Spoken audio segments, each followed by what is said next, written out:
Assalamualaikum warahmatullahi wabarakatuh. Bertemu sekali lagi dalam rancangan Brunei Ku Indah, sebuah rancangan yang mengajak kawan-kawan bersama menjelajah dan juga meneroka beberapa monumen, arca ataupun tugu yang menarik dan bersejarah yang terdapat di negara Brunei Darussalam. Dan untuk episod kali ini, kita ni kan teruskan lagi penerokaan kita. Usulnya kita ni kan ke mana lagi ya?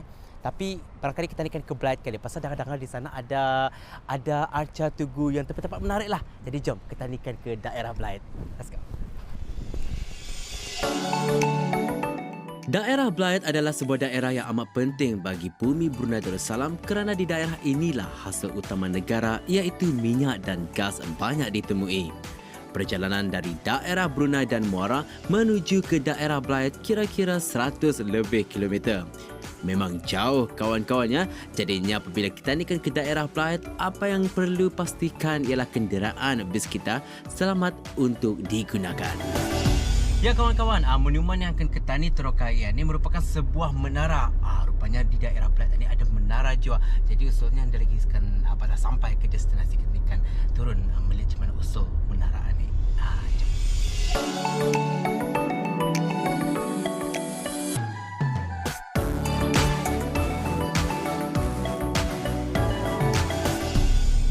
Okey, kita ni pun sudah sampai ke menara tersebut. Kita ni kan turun. Jom. Siapa nak melihat? Jom.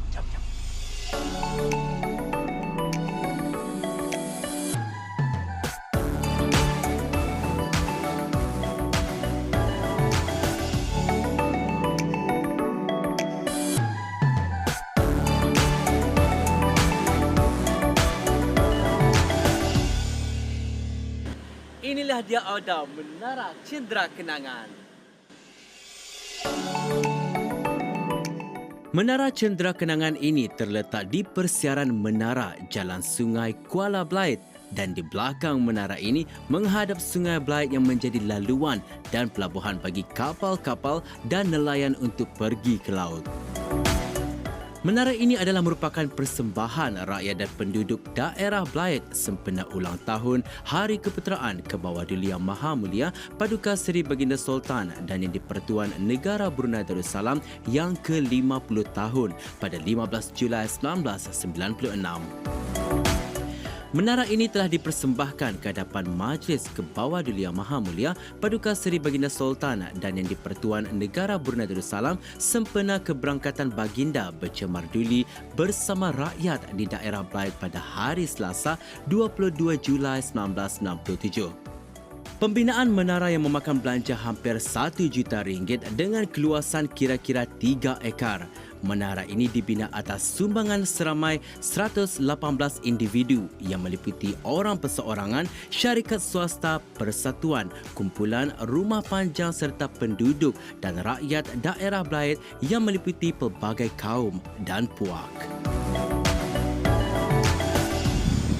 Struktur dan seni bina menara ini kita dapat lihat dari papan penyertaan terdapat 8 elemen penting yang ada pada menara ini. Dan pada ruangan atas sekali kita dapat lihat dengan jelas ya bentuk menara di atas sekali dibina pada bangunan menara masjid berwarna keemasan melambangkan agama Islam menjadi pegangan dan juga landasan kehidupan di Brunei.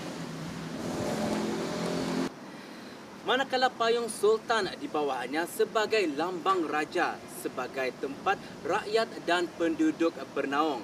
Manakala tiang menara berwarna biru melambangkan kesatuan kerjasama dan perpaduan rakyat dan penduduk taat setia mendukung raja.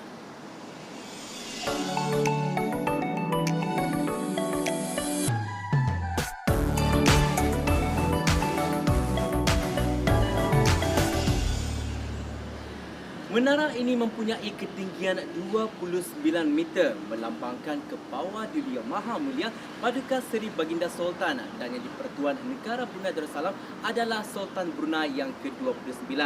Dan ukiran corak air mulih di sekeliling menara ini melambangkan seni ukir bangsa Melayu Brunei dan lambang bangsa Brunei. Apa yang menariknya juga kawan-kawan, terdapat salah satu alat kesenian Melayu Brunei iaitu gong dan terdapat 2 biji pemukul gong berwarna keemasan yang terdapat pada setiap sudut menara ini. Dan di tengah-tengah gong tertulis angka 50 sebagai tanda ulang tahun keputeraan ke bawah dunia Maha Mulia Paduka Seri Baginda Sultan dan Yang di-Pertuan Negara Brunei Darussalam yang ke-50 tahun. Dan elemen yang terakhir kawan-kawan, terdapat 29 garis melintang yang melambangkan ke bawah dunia Maha Mulia Paduka Seri Baginda Sultan dan Yang di-Pertuan Negara Brunei Darussalam adalah pemerintah yang ke-29. Apa yang menariknya lagi kawan-kawan, di sekeliling menara ini mempunyai kawasan dan pagarnya yang diperbuat daripada besi stainless steel dengan ukiran yang menarik pada pagar ni serta dapat dilihat angka 50 disempurnakan dengan usia ke bawah dunia Maha Mulia Paduka Seri Baginda Sultan yang ke-50 tahun. Di kawasan inilah juga orang ramai akan berpeluang menikmati pemandangan dan mengambil beberapa gambar kenangan di sekitar menara ini. Apabila singgah di menara ini, kawan-kawan akan melihat adanya tulisan besar berwarna putih dengan perkataan nama menara ini yang ditulis dalam ejaan Rumi dan Jawi. Di sini menunjukkan negara kita ni menjulang tinggi dalam menggunakan bahasa Melayu dan mengangkat tulisan Jawi dalam setiap sudut. Amatlah rugi jika bertandang ke daerah Blyth tidak singgah ke Menara Cendera Kenangan ini. Di samping melihat secara dekat menara ini, kawan-kawan juga akan berpeluang menyaksikan hutan bakau di Sungai Blyth ini. Jika bernasib baik, akan berpeluang melihat buaya dan beberapa jenis spesies burung yang sering ditemui di sekitar tebing sungai ini. Okey kawan-kawan, seperti lazimnya saya akan mengambil beberapa gambar untuk menjadi satu kenangan buat saya. Dengan terbinanya monumen ini kawan-kawan, ia merupakan tanda kenangan yang amat berharga dan bernilai buat masyarakat dan penduduk daerah Blyth.